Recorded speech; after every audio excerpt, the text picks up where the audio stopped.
ഹരേ കൃഷ്ണ കൃഷ്ണ കൃഷ്ണ ഹരേ ഹരേ, ഹരേ രാമ രാമ രാമ ഹരേ ഹരേ. എല്ലാ ഭക്തജനങ്ങൾക്കും സ്വാഗതം. അടിയൻ്റെ വിനീതമായ നമസ്കാരം. നമുക്കിന്നത്തെ സത്സംഗം ആരംഭിക്കാം. നമ്മൾ ശ്രീമദ് നാരായണീയത്തിലെ അടുത്ത ദശകമാണ് ചർച്ച ചെയ്യാൻ പോകുന്നത്.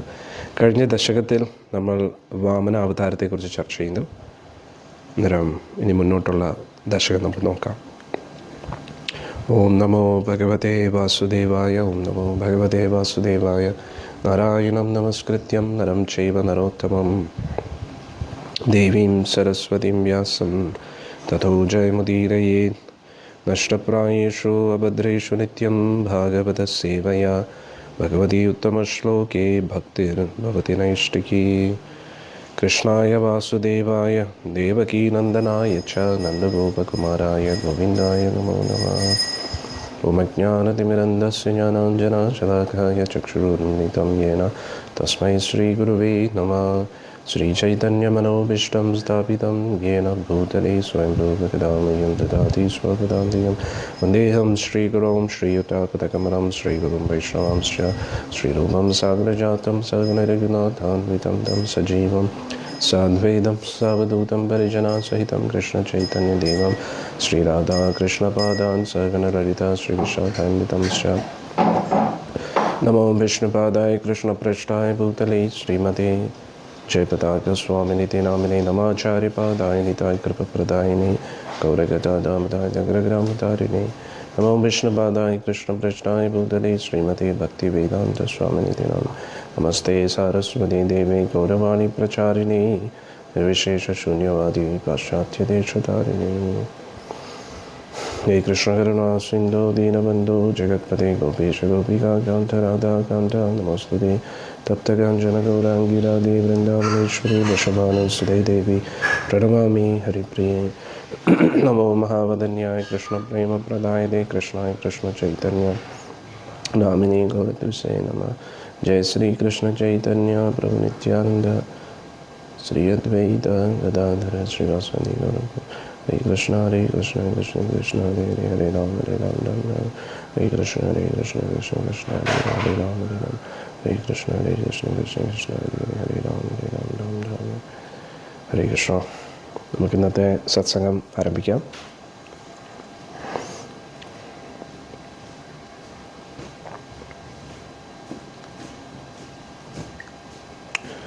നമ്മൾ ചർച്ച ചെയ്യുന്നത് 32ാമത്തെ ദശകമാണ്.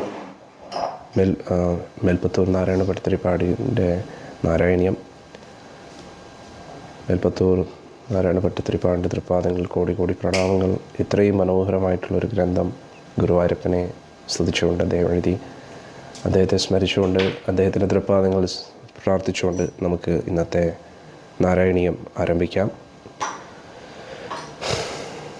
ഗുരുവായൂരപ്പൻ്റെ സന്തോഷത്തിന് വേണ്ടി ഇന്നത്തെ നാരായണീയം നമുക്ക് ആരംഭിക്കാം. ഒന്നാമത്തെ ശ്ലോകം.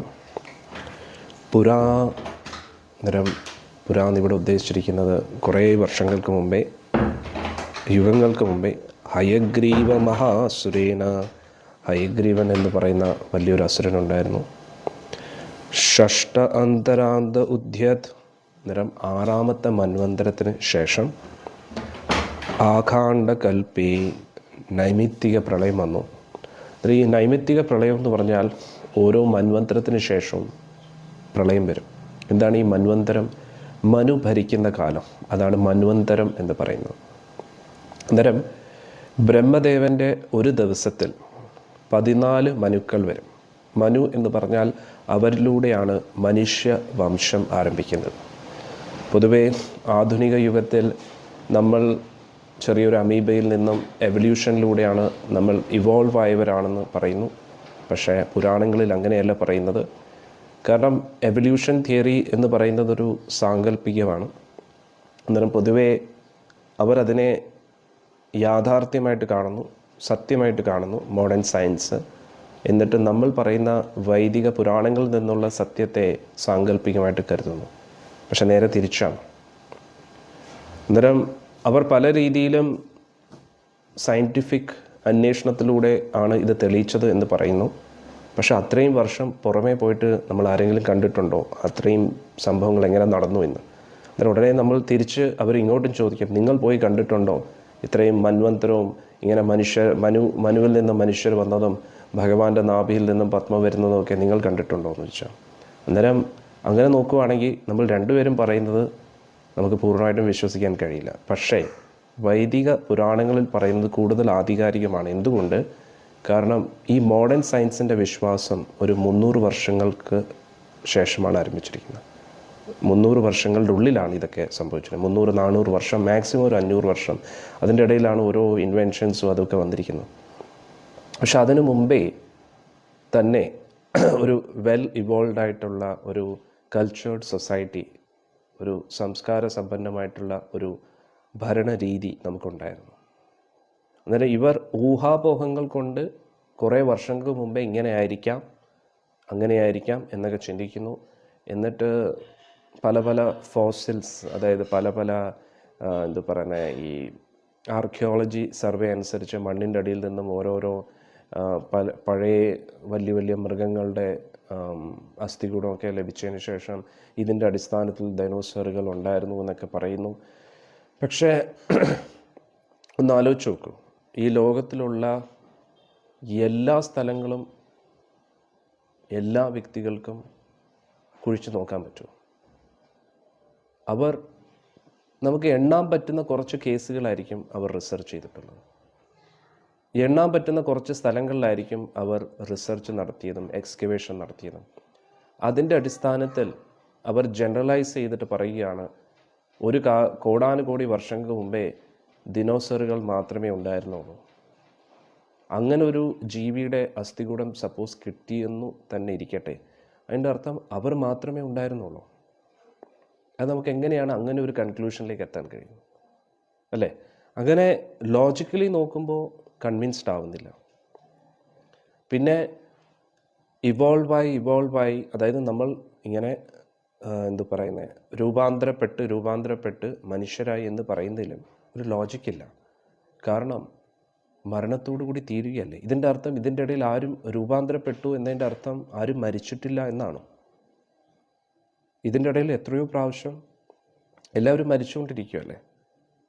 ഇപ്പോൾ ഒരു കുരങ്ങനിൽ നിന്നാണ് നമ്മൾ മനുഷ്യവംശം വരുന്നത് എങ്കിൽ പോലും ആദ്യത്തെ കുരങ്ങൻ ആയിട്ടിരുന്ന വ്യക്തിയല്ലല്ലോ ഇപ്പോൾ മനുഷ്യനായിട്ടിരിക്കുന്നത്, അല്ലേ? അതിൻ്റെ അർത്ഥം കോടാനുകോടി വർഷങ്ങൾക്ക് മുമ്പേ നമ്മൾ കുരങ്ങന്മാരായിരുന്നു. എന്നിട്ട് അതേ കുരങ്ങൻ തന്നെയാണ് രൂപാന്തരപ്പെട്ട് നമ്മൾ മനുഷ്യരായി എന്ന് പറയുന്നത് എത്ര നിരർത്ഥകമായിട്ടുള്ള ഒരു പ്രസ്താവനയാണ്. കാരണം ആ വ്യക്തി മരിച്ചല്ലോ. മരണം ആർക്കാണ് സംഭവിക്കാത്തത്? എന്നിട്ട് രൂപാന്തരപ്പെട്ടു എന്ന അവരുടെ പ്രസ്താവന അനുസരിച്ച് നമ്മൾ നോക്കുകയാണെങ്കിൽ അതിൻ്റെ അർത്ഥം ആ വ്യക്തി മാറിയിട്ടില്ല എന്നല്ലേ പറയുന്നു. ഇപ്പോൾ എവല്യൂഷൻ തിയറി അനുസരിച്ച് പറയുകയാണ്, കുരങ്ങന്മാരിൽ നിന്നാണ് നമ്മൾ അമീബയായിരുന്നു, അമീബ പിന്നെ ഇങ്ങനെ ജലജീവികളായിട്ട് ഇങ്ങനെ ഓരോരോ ജീവികളായിട്ട് അവസാനം പിന്നെ കുരങ്ങന്മാരിൽ നിന്ന് മാറി നമ്മൾ മനുഷ്യരായി എന്ന് പറയുന്നു. പക്ഷെ ഇത് ഒരേ വ്യക്തിയല്ലല്ലോ. ഇപ്പോൾ അവർ പറയുന്നതനുസരിച്ച് ആത്മാവിൽ അവരെന്തായാലും വിശ്വസിക്കുന്നില്ല. We are just a product of chemicals എന്നാണല്ലോ പറയുന്നത്. അന്നേരം രൂപാന്തരപ്പെട്ടു എന്നതിൽ എന്തെങ്കിലും അർത്ഥമുണ്ടോ അവിടെ? രൂപം മാറി എന്നതിൻ്റെ അർത്ഥം ഒരേ വ്യക്തി തന്നെ ആയിരിക്കണ്ടേ? ഒരേ വ്യക്തി തന്നെയല്ലേ രൂപമാറ്റം വരുമ്പോൾ ഇവോൾവ് ആയെന്ന് നമുക്ക് പറയാൻ പറ്റുന്നു. അന്നേരം അത് എവല്യൂഷൻ അല്ലല്ലോ, ടോട്ടലി ഡിഫറെൻ്റ് അല്ലേ. ഇപ്പം അവർ പറയുന്നു ഒരു ജീവിക്ക് പറക്കാൻ ആഗ്രഹം വന്നപ്പോൾ ഉടനെ ചിറക് വന്നു. അന്നേരം അതിൻ്റെ അർത്ഥം ആ ജീവി തന്നെയാണോ പക്ഷിയായിട്ട് മാറിയത്? അതോ ആ പക്ഷി പറക്കാൻ ആഗ്രഹത്തോടുകൂടി മരിച്ചു, അതുകൊണ്ട് അടുത്ത ജന്മത്തിൽ പക്ഷിയായിട്ട് മാറിയോ? അല്ലേ? അന്നേരം എവല്യൂഷൻ തിയറി എന്ന് പറഞ്ഞാൽ കൂടുതലും സാങ്കല്പികമാണെന്ന് നമുക്ക് മനസ്സിലാക്കാൻ കഴിയും. അതിൽ വ്യക്തമായിട്ടുള്ള ഒരു ബേസ് ഇല്ല, അടിസ്ഥാനരഹിതമായിട്ടുള്ളൊരു പ്രസ്താവനയാണ്. പക്ഷേ നമ്മുടെ പുരാണങ്ങൾ അനുസരിച്ച് നോക്കുമ്പോൾ എവല്യൂഷൻ പിന്നെയും പോസിബിളാണ്. കാരണം ഇതിൽ പറയണ്ടോ? ഇപ്പോൾ ഉദാഹരണത്തിന് മരിക്കാൻ കിടക്കുന്ന ഒരു വ്യക്തിയുടെ ഉള്ളിൽ എന്തെങ്കിലും ഒരു ആഗ്രഹം ഉണ്ടെങ്കിൽ ആഗ്രഹ പൂർത്തീകരണത്തിന് വേണ്ടി അടുത്തൊരു ജന്മം, അത് ഓക്കെ. പക്ഷേ നേരത്തെ ഞാൻ പറഞ്ഞതുപോലെ എവല്യൂഷൻ ഇമ്പോസിബിളാണ്. എങ്ങനെ? കാരണം ഒരേ വ്യക്തിയല്ലല്ലോ ഇവോൾവ് ആവുന്നത്. ഇപ്പോൾ ഒരു കുരങ്ങനിൽ നിന്ന് ഒരാൾ മനുഷ്യനായി, പക്ഷേ അതേ കുരങ്ങനായിരുന്ന വ്യക്തി അല്ലല്ലോ പിന്നെ മനുഷ്യനായിട്ട് മാറിയത്. അതിൻ്റെ ഇടയിൽ ആരും മരിച്ചിട്ടില്ലേ? അന്നേരം ഇതൊക്കെയെന്ന് പറഞ്ഞാൽ സത്യം പറഞ്ഞാൽ രണ്ടും നമ്മൾ കണ്ടിട്ടില്ല. ഉദാഹരണത്തിന് മോഡേൺ സയൻസ് പ്രകാരം സൃഷ്ടി എങ്ങനെ നടന്നു എന്നത് നമുക്കറിഞ്ഞുകൂടാ. വളരെ ആരും അത് നേരിട്ട് കണ്ടിട്ടില്ല, പ്രത്യക്ഷത്തിൽ കണ്ടിട്ടില്ല. ഇനി വൈദിക സംസ്കാരം അനുസരിച്ച് ബ്രഹ്മദേവനിൽ നിന്നും മനുവിലൂടെ മനുഷ്യരാശി വരുന്നു എന്നതും നമ്മൾ നേരിട്ട് കണ്ടിട്ടില്ല. പക്ഷേ ഇത് കുറച്ചും കൂടെ ലോജിക്കലാണ്.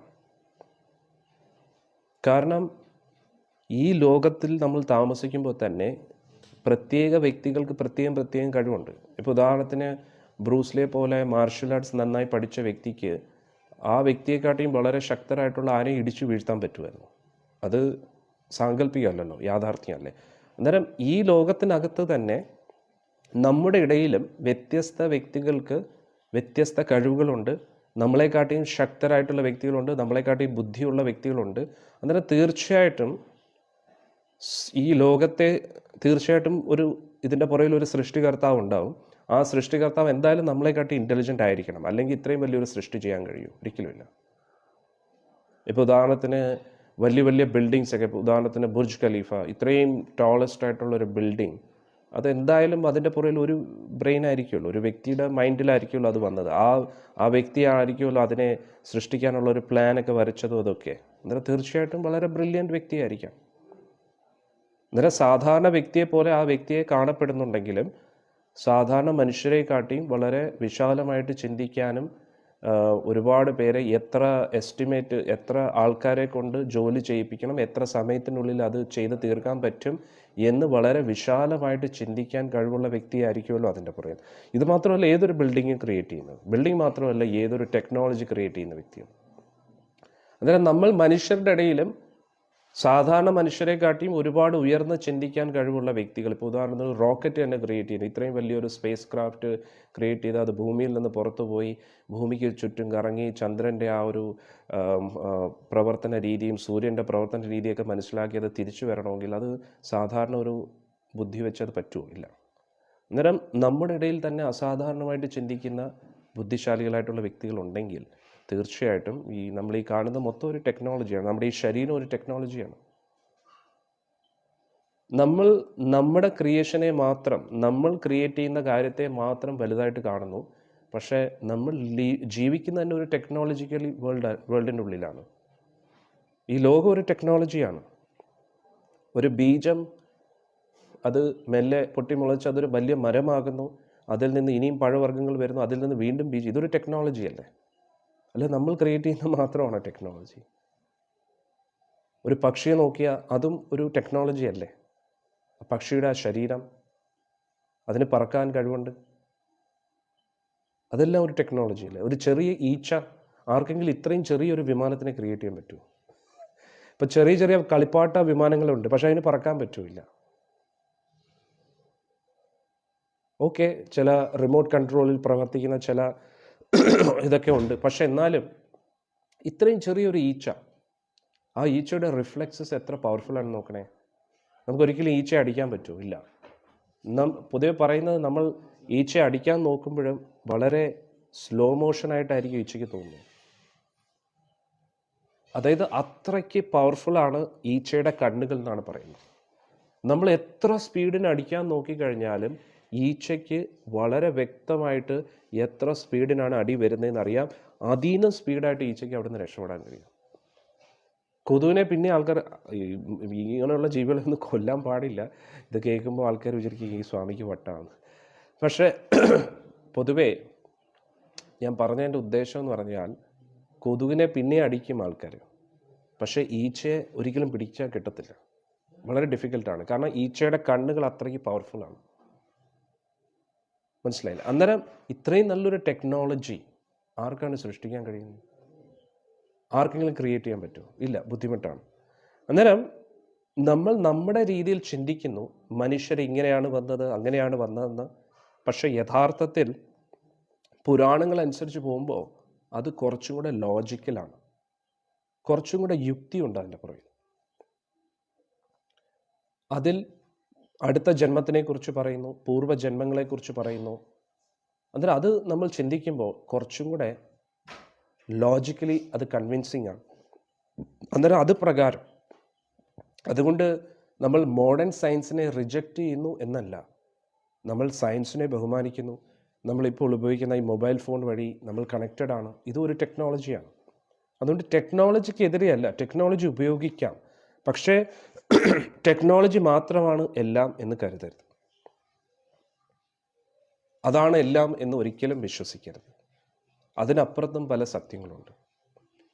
ഇപ്പോൾ ഉദാഹരണത്തിന് ചില വ്യക്തികൾ ജ്യോതിഷ ശാസ്ത്രത്തെ അംഗീകരിക്കുന്നില്ല. ഇനി അതിൻ്റെ പേരിൽ ചില വ്യക്തികൾ എന്താ പറയുന്നത്, ചില ജ്യോത്സ്യന്മാരുണ്ട്, അവർ എല്ലാത്തിലും കയറി അഭിപ്രായം പറയും. ഭക്തിയുടെ കാര്യത്തിലും അതിലൊക്കെ. അത് മണ്ടത്തരമാണ്.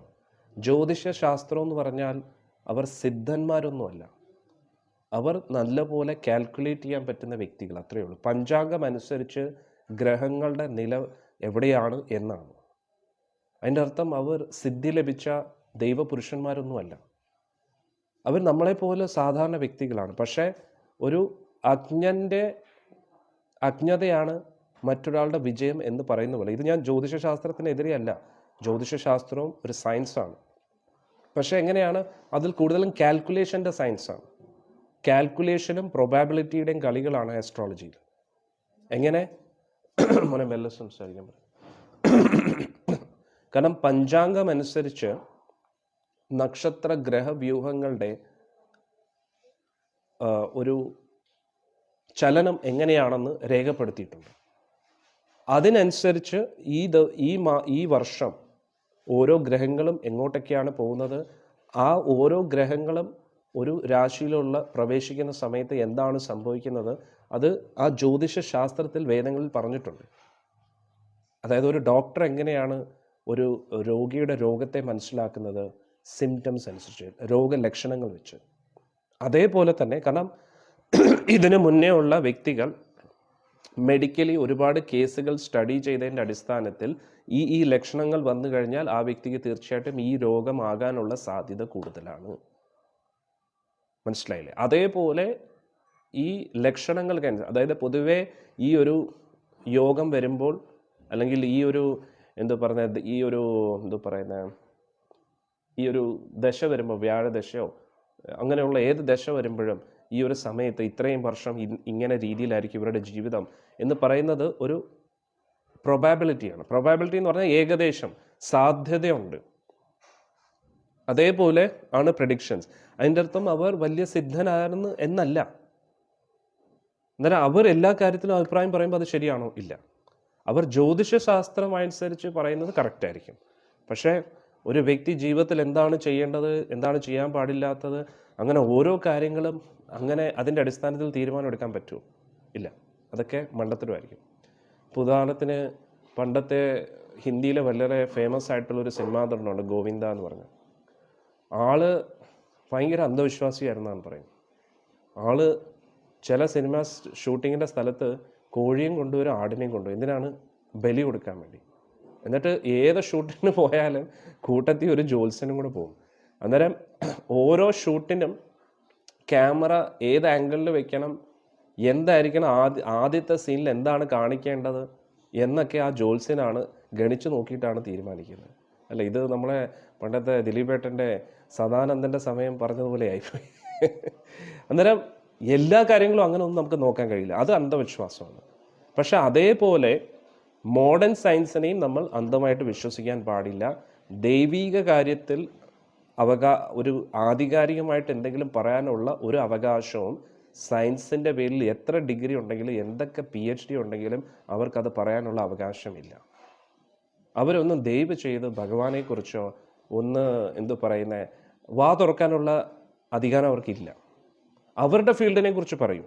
സയൻസ് ഇപ്പോൾ PhDയോ അതൊക്കെ ഉണ്ടെങ്കിൽ, PhD എന്തെങ്കിലും ഡിഗ്രി ഉണ്ടെങ്കിൽ അവർ പഠിച്ച വിഷയത്തെക്കുറിച്ച് പറയൂ. എന്തിനാണ് അവർക്ക് തീരെ അറിവില്ലാത്ത കാര്യത്തെക്കുറിച്ച് അവർ സംസാരിക്കുന്നത്? അവർ ജീവിതത്തിൽ ഏതെങ്കിലും ഒരു ശാസ്ത്രം എടുത്ത് പഠിച്ചിട്ടുണ്ടോ? ഭഗവത്ഗീത എടുത്ത് തുറന്നു നോക്കിയിട്ടുണ്ടോ? ആധികാരികമായിട്ടുള്ള ഒരു ഗുരുശിഷ്യ പരമ്പരയിൽ നിന്ന് പഠിക്കാൻ ശ്രമിച്ചിട്ടുണ്ടോ? ഒന്നുമില്ല. പിന്നെ എന്തിൻ്റെ അടിസ്ഥാനത്തിലാണ് ഇവർ നിരീശ്വരവാദത്തെ ഇത്രയും പ്രചരിപ്പിക്കുന്നത്? അതൊന്നും നമുക്ക് ആധികാരികമായിട്ട് സ്വീകരിക്കാൻ കഴിയില്ല. അന്നേരം ഞാൻ ഇത് പറഞ്ഞത് എന്തിനാണെന്ന് ചോദിച്ചാൽ മന്വന്തരം. അതുകൊണ്ട് മന്വന്തരം എന്ന് പറയുന്നത് പുരാണങ്ങളിൽ പറയുന്നു, ആധികാരികമായിട്ടുള്ള രീതിയിൽ പറയുന്നു, നമ്മൾ വരുന്നത് മനുഷ്യരിൽ നിന്നാണ്, മനുവിൽ നിന്നാണ് വരുന്നത്. മനുഷ്യരാശി വരുന്നത് മനുവിൽ നിന്നാണ്. അന്നേരം ബ്രഹ്മദേവന്റെ ഒരു ദിവസത്തിൽ 14 മനുക്കളുണ്ട്. അന്നേരം ഓരോ മനുവിൻ്റെയും കാലാവധി കഴിയുമ്പോൾ അടുത്തൊരു മനു വരും. അന്നേരം നമ്മൾ ഇതിനു മുമ്പേ ഉള്ള പല സത്സംഗത്തിലും ചർച്ച ചെയ്തു. ഇപ്പോൾ നമ്മൾ ഈ ഡേറ്റ് പറയുന്നതിനനുസരിച്ച് എന്തു പറയുന്നത്, ഇപ്പോൾ ഇന്നത്തെ ഡേറ്റ് എന്ന് പറയുന്നത് ജനുവരി 12 വെള്ളിയാഴ്ച 2024 എന്ന് പറയുന്നത് പോലെ ഇപ്പോഴത്തെ നമ്മുടെ പുരാണങ്ങൾ അനുസരിച്ച് ഇപ്പോൾ ബ്രഹ്മദേവൻ്റെ 50 വർഷം കഴിഞ്ഞു. 51ാമത്തെ വർഷത്തിലെ ആദ്യത്തെ ദിവസമാണെന്ന്. ആദ്യത്തെ ദിവസത്തിലെ 6 മന്വന്തരം കഴിഞ്ഞു, 7ാമത്തെ മന്വന്തരം ആരംഭിക്കുകയാണ്. അതാണ് ഇവിടെയും പറയുന്നത്. 7ാമത്തെ മന്വന്തരത്തിൻ്റെ 27 ചതുർയുഗം കഴിഞ്ഞു. ഇപ്പോൾ 28ാമത്തെ ചതുർയുഗമാണ് ഇപ്പം നടന്നുകൊണ്ടിരിക്കുന്നത്. ചതുർയുഗം എന്ന് പറഞ്ഞാൽ എന്താ? സത്യയുഗം, ത്രേതായുഗം, ദ്വാപരയുഗം, കലിയുഗം. അന്നേരം ഓരോ മന്വന്തരം കഴിയുമ്പോൾ അടുത്തൊരു മനു വരുമ്പോൾ ഒരു പ്രളയം നടക്കും. കഴിഞ്ഞ മനുവിൻ്റെ കാലാവധി കഴിഞ്ഞ് പുതിയൊരു മന്വന്തരം ആരംഭിക്കുമ്പോൾ അവിടെ ഒരു പ്രളയം സംഭവിക്കും. പ്രളയം എന്ന് പറയുമ്പോൾ എന്താണ്? ഈ ഭൂമി, ഈ ബ്രഹ്മാണ്ടം മുഴുവൻ വെള്ളത്തിലാവും. മുഴുവൻ ബ്രഹ്മാണ്ടം എന്ന് പറയാൻ കഴിയില്ല, ത്രിലോകങ്ങളുമല്ല, മെയിൻലി ഭൂലോകം, ഭുവർലോകം, സ്വർലോകം, പാതാള ലോകം മുതൽ സ്വർലോകം വരെ. മഹർലോകം, ജനലോകം, തപോലോകം അത് പ്രളയത്തിൽ വരുന്നില്ല. എന്നാലും ഈ ഒരു പ്രളയത്തിൻ്റെ കുറച്ച് ഭാഗം മഹർലോകം, ജനലോകം വരെ അതിൻ്റെ ആ ഒരു എഫക്റ്റ് കാണാനുണ്ട്. അതുകൊണ്ട് മഹർലോകവും ജനലോകത്തിലുമുള്ള വ്യക്തികൾ നേരെ ബ്രഹ്മലോകത്ത് പോയി താമസിക്കും ആ സമയത്ത്. അന്നേരം അതാണ് ഇവിടെ പറയുന്നത്. അന്നേരം 6ാമത്തെ മന്വന്തരം കഴിഞ്ഞപ്പോൾ അഖാണ്ഡകൽപ്പേ ഒരു കൽപ്പം വന്നു, അല്ലേ? ഈ ബ്രഹ്മാണ്ടം വെള്ളത്തിലായ സമയത്ത് നിദ്ര ഉന്മുഖ ബ്രഹ്മമുഖാത്ത്. അന്നേരം ബ്രഹ്മദേവൻ നിദ്രയിലേക്ക് പോകുമായിരുന്നു. കാരണം ആ ദിവസം കഴിഞ്ഞില്ല, പക്ഷേ 14 മനുക്കളാണ് ഉള്ളത്. അന്നേരം ഓരോ മന്വന്തരം അനുസരിച്ചാണല്ലോ വീണ്ടും സൃഷ്ടി ആരംഭിക്കേണ്ടത്. അന്നേരം മൊത്തത്തിൽ ഒരു സൃഷ്ടിയുണ്ട് തുടക്കത്തിൽ, അത് ബ്രഹ്മദേവൻ ചെയ്തു കഴിഞ്ഞു. അന്നേരം വേണമെങ്കിൽ നമുക്ക് പറയാം, നമ്മളിപ്പോൾ ജോലി സ്ഥലത്ത് പോകുമ്പോൾ ഇടയ്ക്ക് ഒരു ബ്രേക്ക് കാണത്തില്ല, അതേപോലെ. അന്നേരം ഓരോ മന്വന്തരം കഴിയുമ്പോഴും ബ്രഹ്മദേവൻ ചെറുതായിട്ടൊന്ന് ഒരു എന്താ പറയുക, ഉച്ചമയക്കം എന്ന് പറയത്തില്ലേ, അതേപോലെ ബ്രഹ്മദേവൻ ഒന്ന് റെസ്റ്റ് എടുക്കുമായിരുന്നു. നിദ്ര ഉന്മുഖ ബ്രഹ്മമുഖാത് ഹൃദയേഷു വേദേഷു. അന്നേരം എന്തു പറ്റി? ആ ഹയഗ്രീവൻ എന്ന് പറയുന്ന ഒരു അസുരൻ എന്ത് ചെയ്തു? വേദങ്ങളെ മോഷ്ടിച്ചു. അപ്പം എന്താണ് ഈ വേദങ്ങൾ? വേദങ്ങൾ എന്ന് പറയുന്നത് ജ്ഞാനമാണ്. അന്നേരം ആ ഹയഗ്രീവൻ്റെ ശക്തി നോക്കണേ. ഇപ്പോൾ ഉദാഹരണത്തിന് നമ്മുടെ ഡിഫൻസ് ഡിപ്പാർട്ട്മെൻറ്റിൽ നമ്മുടെ മിലിറ്ററി സയൻസിനെ കുറിച്ച് ഒരുപാട് സീക്രട്ട് ഫയൽസ് കാണും. അന്നേരം ഏതെങ്കിലും ശത്രു രാജ്യത്തിൽ നിന്നും ഏതെങ്കിലും ഒരു ചാരൻ അത് മോഷ്ടിച്ചാൽ എങ്ങനെ ഇരിക്കും? അതേപോലെയാണ് സംഭവിച്ചത്, അല്ലേ? ഇപ്പോൾ ഉദാഹരണത്തിന് ഇത്രയും വലിയ മിലിറ്ററി സയൻസും മിലിറ്ററി സീക്രട്സ് ഒന്നും ആരും മനസ്സിൽ വെക്കാറില്ല. കാരണം അത്രയ്ക്ക് ഡീപ്പായിരിക്കും. അന്നേരം അത്രയും വലിയ രഹസ്യങ്ങളൊക്കെ നമ്മൾ എങ്ങനെയായിരിക്കും നമ്മളൊരു പ്രത്യേക തരം ഒരു എന്താ പറയുന്നത് ലോക്കറിനകത്തായിരിക്കും സൂക്ഷിച്ചു വയ്ക്കുന്നത്. അന്നേരം അവിടെ നിന്ന് ആരെങ്കിലും മോഷ്ടിച്ചു കഴിഞ്ഞാൽ എങ്ങനെ ഇരിക്കും? അതേപോലെയാണ് സംഭവിച്ചിരിക്കുന്നത്. അന്നേരം ഇത് ബ്രഹ്മദേവൻ്റെ ഉള്ളിലായിരുന്നു. അന്നേരം ഇതിനു മുമ്പേ ഞാൻ പല പ്രാവശ്യം പറഞ്ഞു, നമ്മൾ ഈ ലോകം, നമ്മൾ താമസിക്കുന്ന ഈ ഭൂലോകം എന്ന് പറഞ്ഞാൽ സൂക്ഷ്മ ലോകമല്ല, സ്ഥൂല ലോകമാണ്.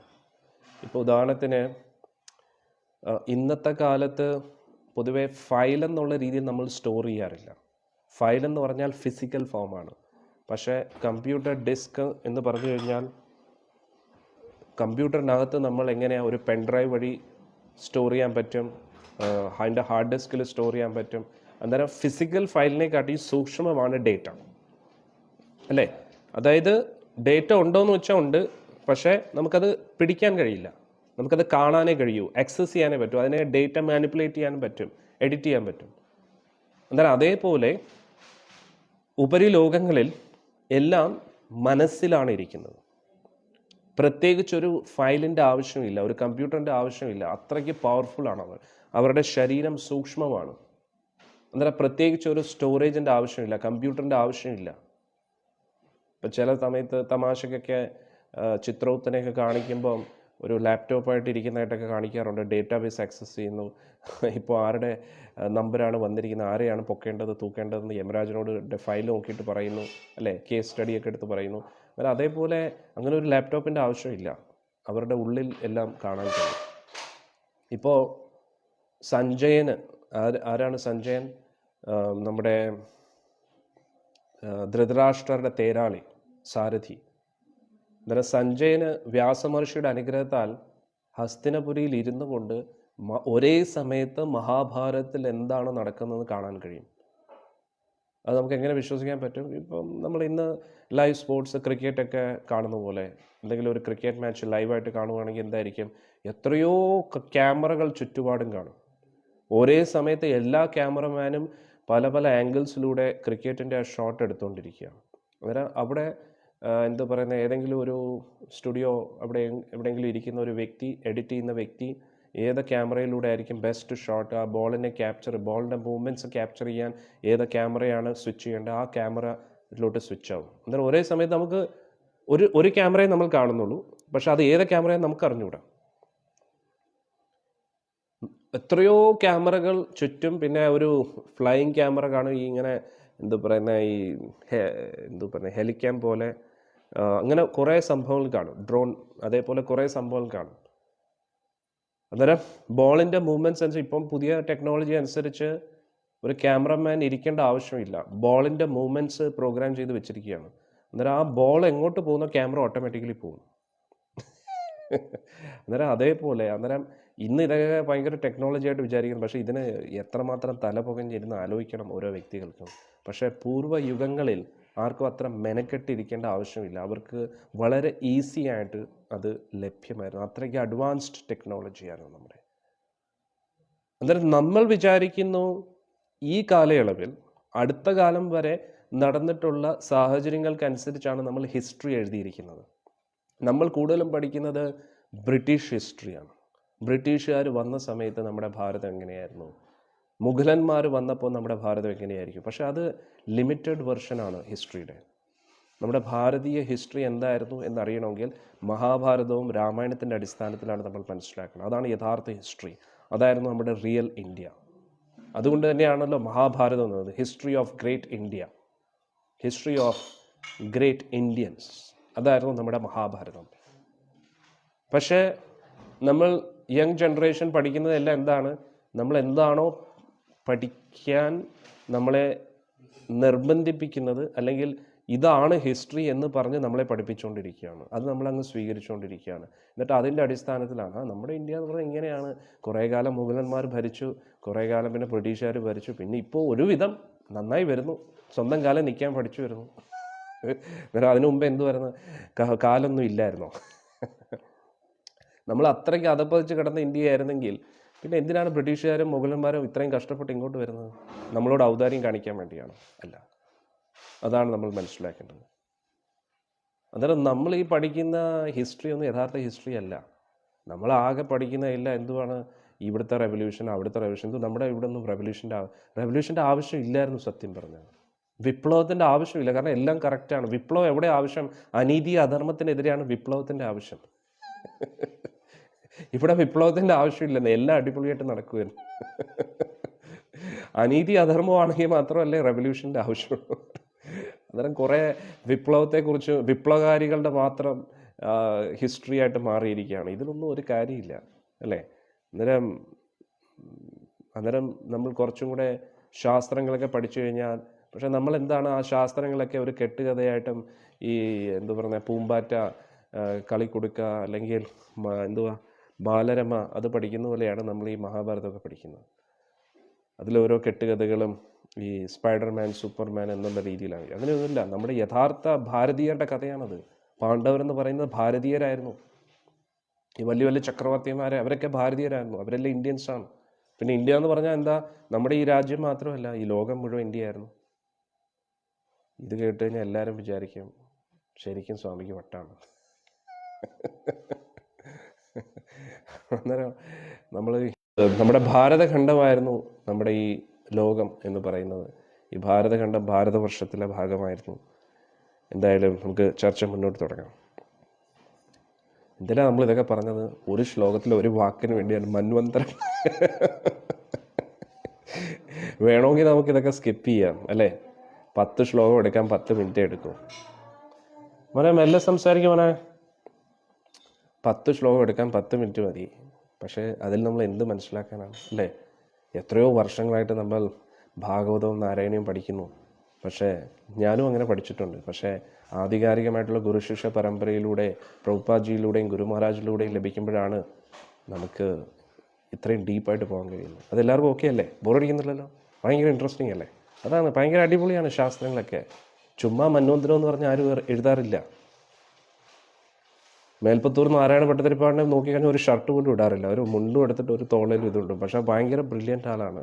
ഇന്നത്തെ സയൻറ്റിസ്റ്റ് ഒന്നുമല്ല അവരുടെ മുമ്പിൽ. മുകളിൽ ഒരു തോർത്തും അതൊക്കെ കാണും. പക്ഷെ പണ്ട് അന്നേരം ഞാൻ ഇതിനെക്കുറിച്ച് സത്സംഗത്തിൽ മുന്നേയും പറഞ്ഞിട്ടുണ്ട്. പണ്ട് എന്തോ നമ്മുടെ ISRO എന്തോ ഒരു റോക്കറ്റ് അയച്ച സമയത്ത് അമേരിക്കക്കാർ എന്തോ റോക്കറ്റ് എന്തോ ഫെയിലായെന്ന് തോന്നുന്നു. എന്തോ ഒരു പ്രോജക്റ്റ് ഫെയിലായപ്പോൾ സമയത്തിന് അവിടെ അമേരിക്കയിൽ എന്തോ ഒരു കാർട്ടൂൺ കാണിച്ചു. അതിൽ പശുക്കളെ മേയിച്ച് കിടക്കുന്ന ഇന്ത്യക്കാരെ കാണിച്ചു. എന്നിട്ട് പാമ്പാട്ടികളായിട്ടുള്ള കുറേ ആൾക്കാരെയും കാണിച്ചു. എന്നിട്ട് അവിടെ കളിയാക്കി പറയുന്നു, എന്തോ പറയുന്നത്, they are herding cattles and they are snake charmers, what would they know about satellites എന്ന് പറഞ്ഞിട്ട് അല്ലേ? പശുക്കളെ മേയിച്ച് പാമ്പാട്ടിയായിട്ട് നടക്കുന്ന ആൾക്കാരാണ്, അവർക്ക് എന്താണ് റോക്കറ്റ് സയൻസിനെ കുറിച്ച് അറിയാമെന്ന് പറഞ്ഞു. അന്നേരം അത് എന്തോ പറയുന്നത്, ഈ പറഞ്ഞവർക്ക് പോലും അവരുടെ തന്ത ആരാണെന്ന് അറിയത്തില്ല. നമ്മുടെ എല്ലാം പരമോന്നതമായിട്ടുള്ള ഭഗവാൻ, നമ്മുടെ എല്ലാം തന്തയാണ് അദ്ദേഹം അല്ലേ? ഈ അമേരിക്കക്കാരുടെ ഇന്ത്യക്കാരുടെ എല്ലാം അദ്ദേഹത്തിൻ്റെ തൊഴിലെ പശുക്കളെ മേയിച്ച് കിടക്കുന്നതാണ്. എന്തായാലും ഇവിടെ പിന്നെ ഒരു പ്രോജക്റ്റ് സക്സസ്ഫുൾ ആയപ്പോൾ ISRO വീണ്ടും ഒരു കാർട്ടൂൺ ഇറക്കി. എന്ന് പറഞ്ഞാൽ ഇവിടെ പശുക്കളെ മേയിച്ച് കിടക്കുന്നവർക്ക് വരെ റോക്കറ്റ് വിടാൻ അറിയാം.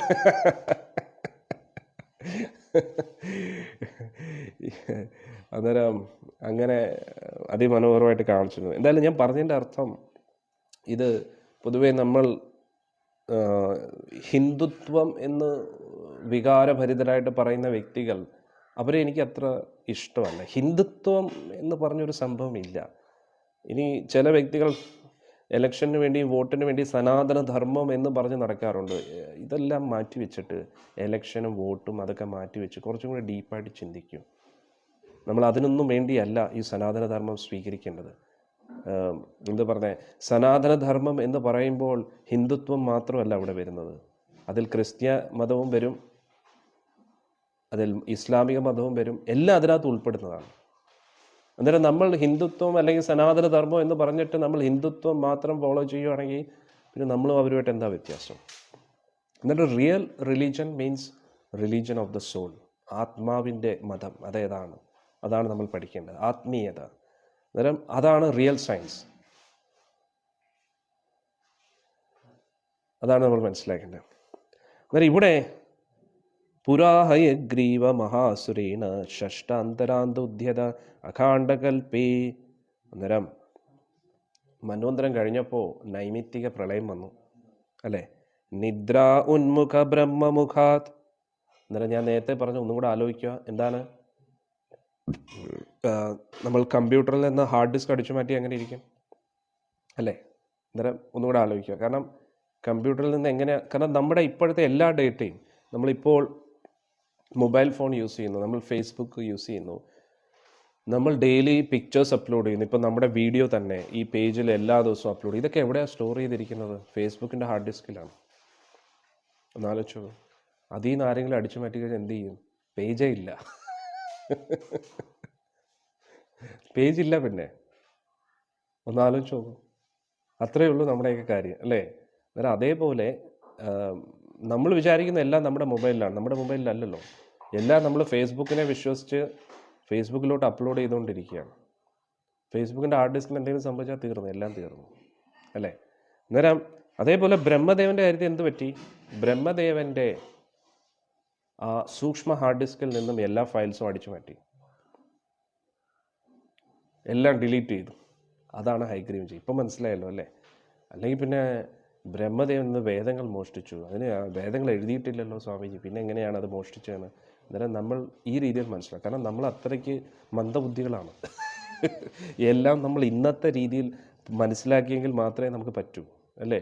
കാരണം അത്രയ്ക്ക് ഇടുങ്ങിയ ചിന്താഗതിയുള്ള രീതിയിലാണ് നമ്മുടെ ഇന്നത്തെ എഡ്യൂക്കേഷൻ സിസ്റ്റം.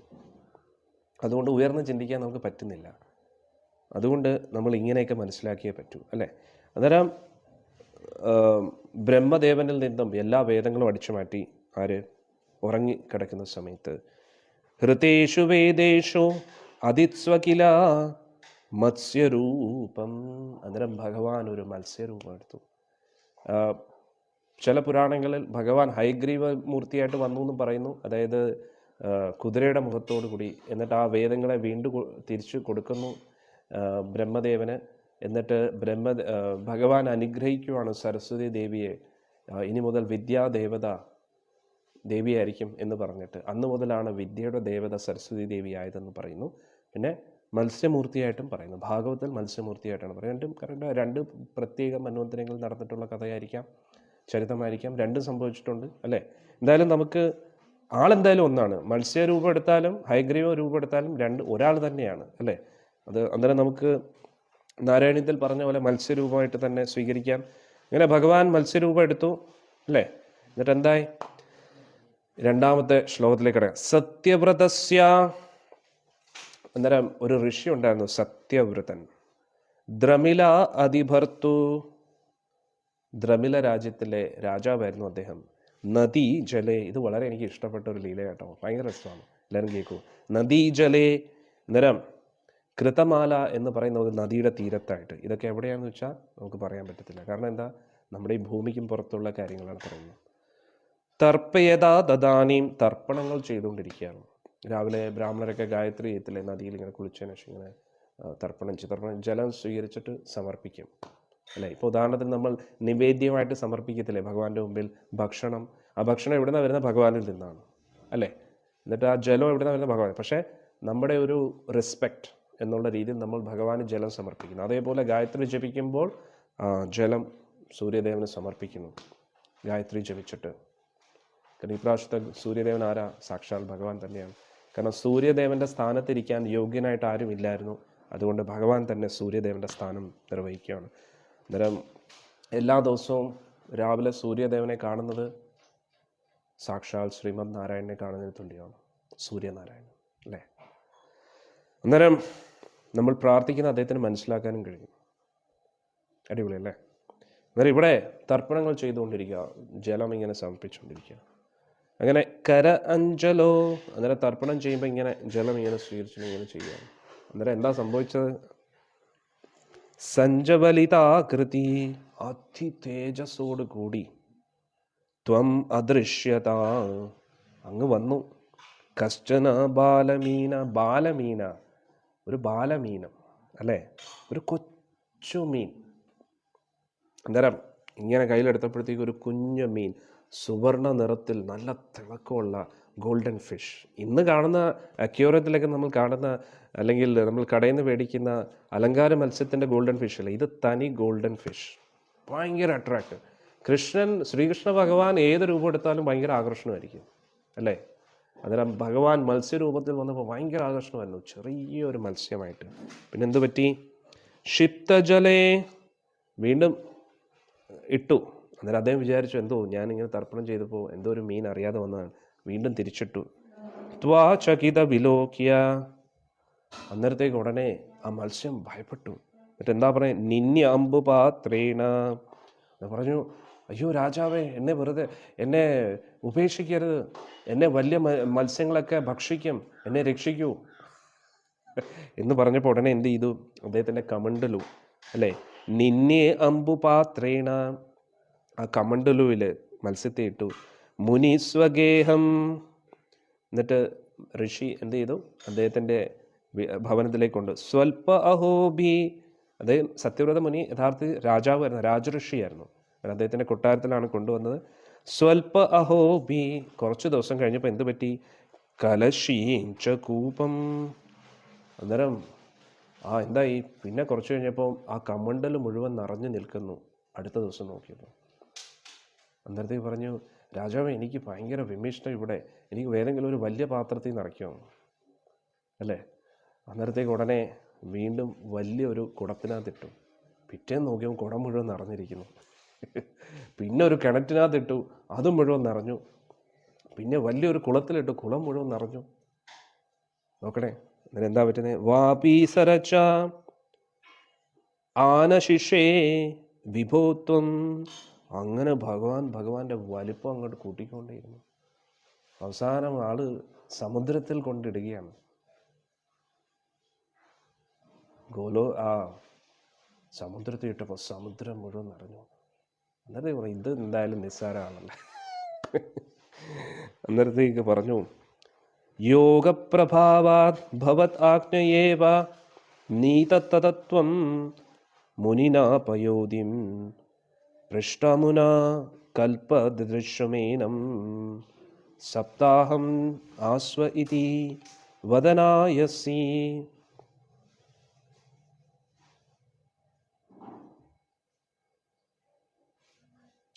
അന്നേരം ഭഗവാന്റെ യഥാർത്ഥ രൂപത്തിൽ വന്നു. അന്നേരത്തേക്ക് നമസ്കരിച്ചു. ഭഗവാൻ എത്ര സുന്ദരമായിരിക്കുന്നു അവിടുത്തെ ഈ മത്സ്യരൂപം, ഒരുപാട് സന്തോഷം. അങ്ങനെ ഭഗവാൻ പറയുന്നു, അടുത്ത മന്വന്തരത്തിലെ മനു നീയായിരിക്കും. ഇനി 7 ദിവസം കഴിയുമ്പോൾ ഈ പ്രപഞ്ചം മുഴുവൻ വെള്ളത്തിലാകും. ആ സമയത്ത് ഈ ഭൂമണ്ഡലം ഒരു വള്ളമായിട്ട് മാറും. അന്നേരം നീ വാസുകിയെ കയറായിട്ട് ഉപയോഗിക്കുക. എന്നിട്ട് സൃഷ്ടിക്ക് വേണ്ടിയുള്ള എല്ലാ വസ്തുവകകളും ആ വള്ളത്തിൽ സൂക്ഷിക്കുക. ഋഷിമാരെ എല്ലാവരെയും സൂക്ഷിക്കുക. എന്നിട്ട് വാസുകിയെ കയറാക്കി എൻ്റെ കൊമ്പുമായിട്ട് ബന്ധിപ്പിക്കുക. എന്നിട്ട് ഈ പ്രളയ സമുദ്രത്തിൽ നിന്ന് ഞാൻ നിങ്ങളെ ഇങ്ങനെ അകറ്റിക്കൊണ്ടുപോയിക്കൊണ്ടേയിരിക്കും. എന്നിട്ട് പ്രളയം മുഴുവൻ അവസാനിക്കുമ്പോൾ വീണ്ടും സൃഷ്ടി തുടങ്ങും. ആ സമയത്ത് നിന്നിലൂടെ ആയിരിക്കും പുതിയ മനുഷ്യരാശി വരുന്നതെന്ന് പറയുന്നു അല്ലേ. ഹരേ കൃഷ്ണ. മത്സ്യാവതാർ കി ജയ്. സത്യവ്രത മുനി കി ജയ്. പ്രാപ്തേ ത്വത് ഉക്തേ അഹനി. അങ്ങനെ ആ ഒരു ദിവസം വന്നപ്പോൾ എന്തു പറ്റി? വാരിധാര പരിപ്ലുതേ ഭൂമി തലേ. തുടർച്ചയായിട്ട് മഴ പെയ്യാൻ തുടങ്ങി. നിൽക്കാതെ മഴ പെയ്യും. ഇപ്പോഴും അങ്ങനെയല്ലേ? തുടർച്ചയായിട്ട് മഴ പെയ്യുമ്പോൾ എന്താണ്? ഭൂമി മുഴുവൻ വെള്ളമോ. അതേപോലെ തന്നെ തുടർച്ചയായിട്ട് നിൽക്കാതെ മഴ പെയ്തുകൊണ്ടിരുന്നു. മുനി ഇന്ദ്ര സപ്തഋഷഭി സാർദ്ധം.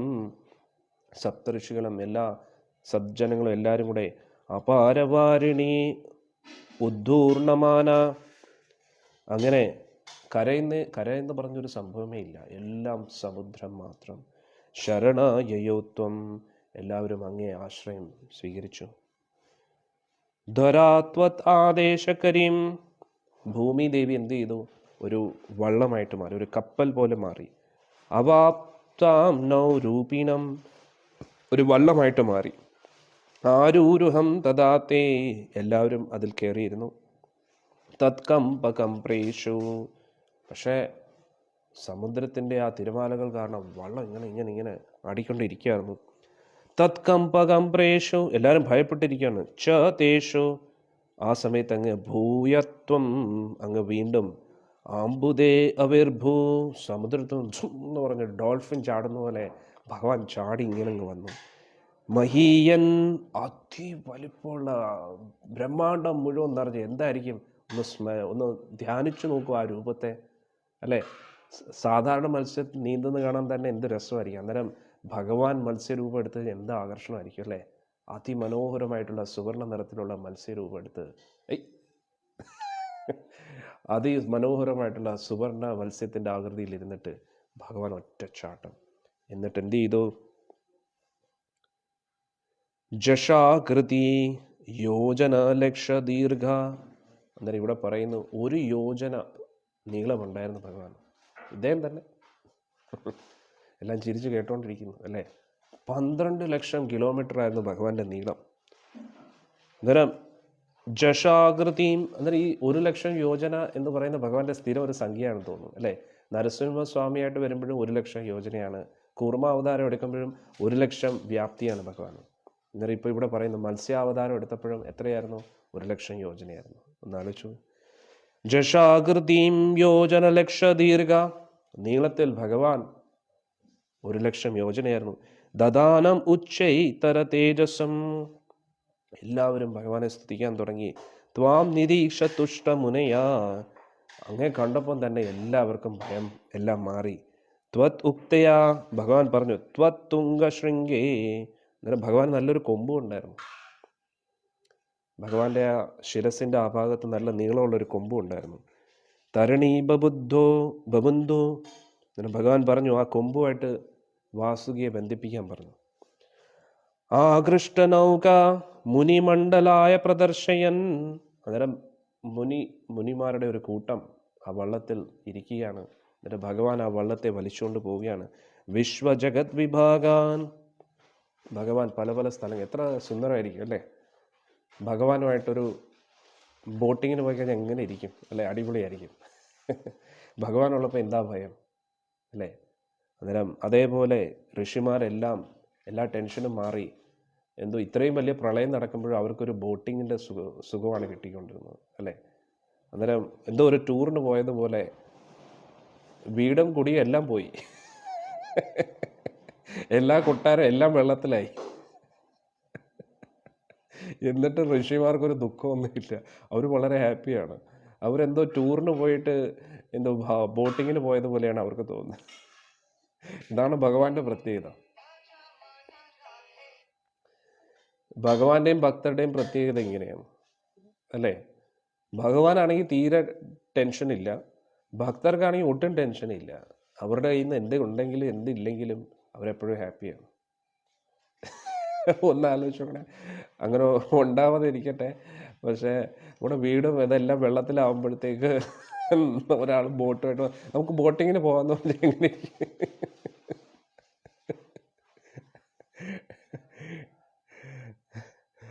ഒന്ന് ആലോചിച്ചു. അതിന് ഇവിടെ ഋഷിമാരൊക്കെ ഭയങ്കര ഹാപ്പിയാണ്. ഋഷിമാരൊക്കെ വേദങ്ങളിലൂടെ പല പല ഈണത്തിൽ വേദങ്ങളൊക്കെ ഭഗവാനെക്കുറിച്ചുള്ള ഓരോ സ്തുതികൾ പാടാൻ തുടങ്ങി.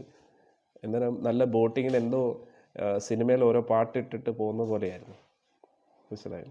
അന്നേരം ദേവന്മാരെല്ലാം ഭയങ്കര സന്തോഷത്തിൽ, അതായത് ഋഷിമാരെല്ലാം. ഭഗവാനും അതൊക്കെ കേട്ടിട്ട് ജോളിയായിട്ട് ഇങ്ങനെ സ്വിമ്മിങ് ചെയ്തുകൊണ്ടിരിക്കുക. ആള് എന്ന് പറഞ്ഞാൽ കുറേ കാലമായിട്ട് നീന്തിയിട്ടില്ലെന്ന് തോന്നുന്നു അല്ലേ? മനുഷ്യരെത്ര നീന്തിയാലും എന്തോ പറയുന്നത്, ഒരു ജലജീവി നീന്തുന്ന പോലെ ആർക്കെങ്കിലും നീന്താൻ കഴിയും? ഒരിക്കലും. ഹരേ കൃഷ്ണ.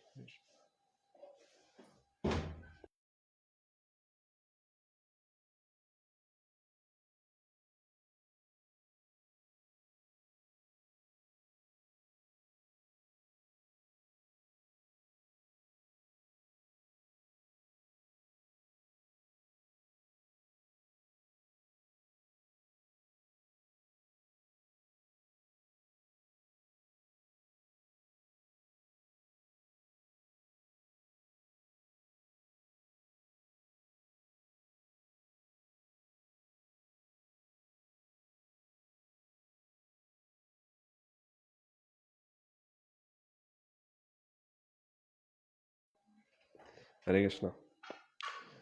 അന്നേരം ഇവിടെ എന്തോ പറയുന്നത്, ഇങ്ങനെ വള്ളത്തിലിങ്ങനെ ഭഗവാനൊക്കെ, ഞാൻ നേരത്തെ പറഞ്ഞ പോലെ നമ്മൾ എത്ര നീന്തിയാലും, എനിക്ക് നീന്തൽ അറിഞ്ഞു കേട്ടോ, ആരോടും പറയരുത്, രഹസ്യമാണ്. അന്നേരം നമ്മളെത്ര നീന്താൻ ശ്രമിച്ചാലും എന്ന് പറയുന്നത് ഒരു ജലജീവി നീന്തുന്ന പോലെ നീന്താൻ കഴിയില്ലല്ലോ. അന്നേരം ശരിക്ക് ചിലപ്പോൾ തോന്നുന്നത് ഭഗവാൻ കുറേ കാലമായിട്ട് നീന്തിയിട്ട് കുറേ കാലമായെന്ന് തോന്നുന്നു അല്ലേ? അന്നേരം ഭഗവാൻ വിചാരിച്ചു കാണും, കുറച്ച് കാലമായി ഈ നീന്തലൊക്കെ ഒന്ന് ചെയ്തിട്ട് അല്ലേ എന്ന് പറഞ്ഞിട്ട് മറ്റുള്ളവരുടെ വീടും എല്ലാം വെള്ളത്തിലാകുമ്പോഴാണല്ലോ നീന്തൽ. ഞാൻ ഇതിനു മുമ്പേ ഒരു സത്സംഗത്തിൽ പറഞ്ഞില്ലേ, ഭഗവാൻ എപ്പോഴും കളിയും ചിരിയും തമാശയാണ്. ഒന്ന് ആലോചിച്ചോണേ, എല്ലാം സൃഷ്ടിയെല്ലാം വെള്ളത്തിലാവുമ്പോഴാണ് ആളൊരു കൊച്ചു കുട്ടിയായിട്ട് ആലിലയിൽ കളിച്ചോണ്ടിരിക്കും. അന്നേരം നമ്മൾ വലിയ കാര്യത്തിൽ എന്താ പറയുന്നത്, നമ്മൾ എന്തോ ഒരു ഇത്ര സെൻറ്റ് മണ്ണ്, അന്നേരം നമ്മൾ എന്തോ പ്രോപ്പർട്ടിയൊക്കെ മേടിച്ച് കഷ്ടപ്പെട്ട് വീടൊക്കെ ഉണ്ടാക്കും, റെഡിയാക്കും, എല്ലാം കഴിഞ്ഞിട്ട് ഇനി വർഷം എത്ര ജന്മങ്ങൾ കഴിഞ്ഞാലും നമ്മൾ ഇവിടെ താമസിക്കുന്നുള്ള രീതിയിലാണ് നമ്മൾ പ്ലാൻ ചെയ്യുന്നത്. അന്നേരം ഭഗവാൻ നോക്കണേ, നമ്മുടെ പ്രോപ്പർട്ടി അതിനെക്കുറിച്ച് വിട്ടേരെ. ഈ എന്തു പറഞ്ഞ ഭൂലോകം മുഴുവനും പാതാള ലോകങ്ങളും ഭൂവലോകവും സ്വർലോകവും മൊത്തം വെള്ളത്തിലായി കിടക്കുകയാണ്. എന്നിട്ട് അതിൻ്റെ മുകളിൽ ആലിലയിൽ ഇങ്ങനെ നീന്തി കളിച്ചുകൊണ്ടിരിക്കുന്നു.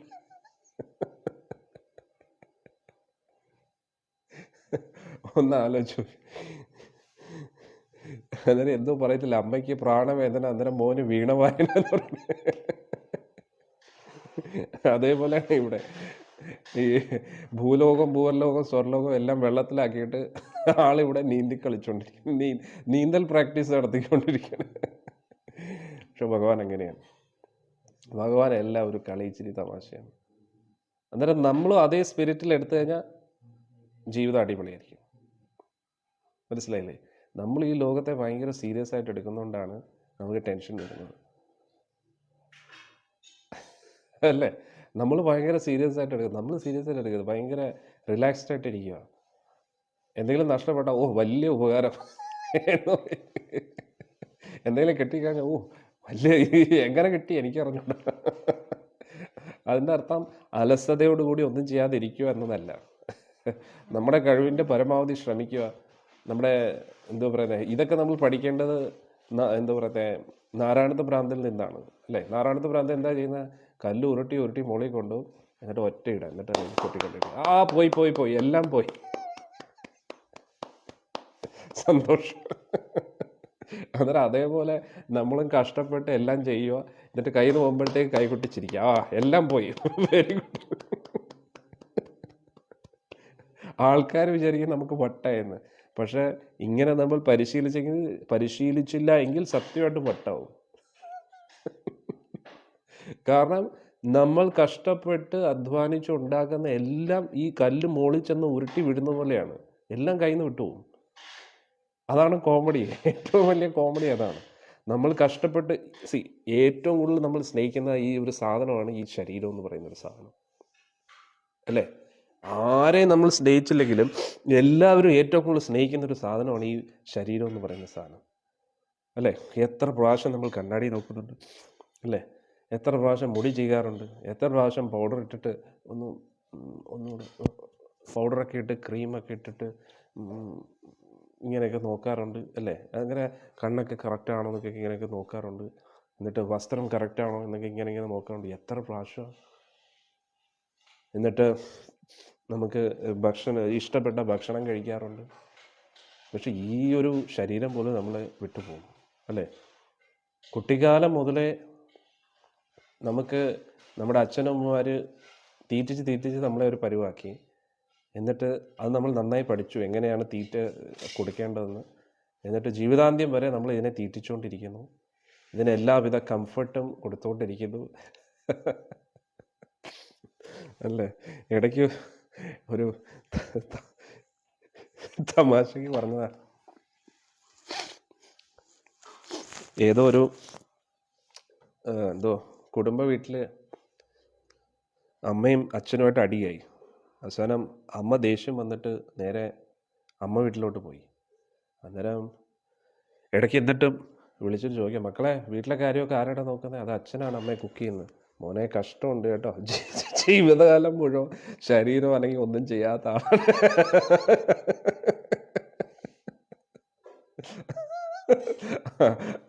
അനങ്ങാത്ത ശരീരം വെച്ച് എന്തെങ്കിലും ചെയ്ത ആൾക്ക് എന്തെങ്കിലും സംഭവിച്ചാലോ, അങ്ങനെ ഒന്നും ചെയ്യരുത്.